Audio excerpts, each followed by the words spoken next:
যে কমিশন দীর্ঘ পরিশ্রমের পরে রেফারেন্ডাম করে যে রিফর্ম সাবমিশন করেছে যে জুলাই সনদকে হুবহু আইনি ভিত্তি দিয়ে গণভোটের যে প্রস্তাব সেটাকে আলাদাভাবে জাতীয় নির্বাচনের আগে করার জন্য আমি ব্যবস্থা গ্রহণ করার জন্য অনতিবিলম্বে উদ্যোগ নেওয়ার জন্য সরকারের কাছে দাবি জানাচ্ছি।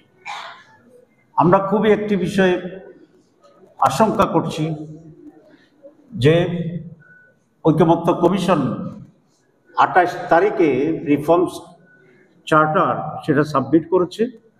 এখানে একটা আদেশ দেওয়ার কথা সাংবিধানিকভাবে। আমরা আশা করেছিলাম 24 ঘন্টার ভিতরেই সরকার এই আদেশ দেবে, যেহেতু সময় কম, গণভোট দুটো ইলেকশন করতে হবে আমাদেরকে এই অল্প সময়।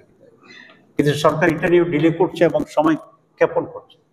এই সময় ক্ষেপণটা জাতীয় নির্বাচন এবং গণভোট করার জন্য সময় নাই এরকম কথা বলার জাস্টিফিকেশনের জন্য ডিলে করে এই অপকৌশল গ্রহণ করে, তাহলে জনগণ এই অপকৌশলের বিরুদ্ধে রাস্তায় দাঁড়িয়ে আন্দোলনের মাধ্যমে এটাকে নস্যাৎ করে দেওয়ার জন্যে প্রস্তুতি গ্রহণ করছে এবং সেই ব্যবস্থা গ্রহণ করবে। হিরন আরও মিনারেল ওয়াটার মাত্র 50 পয়সায় প্রতি লিটার।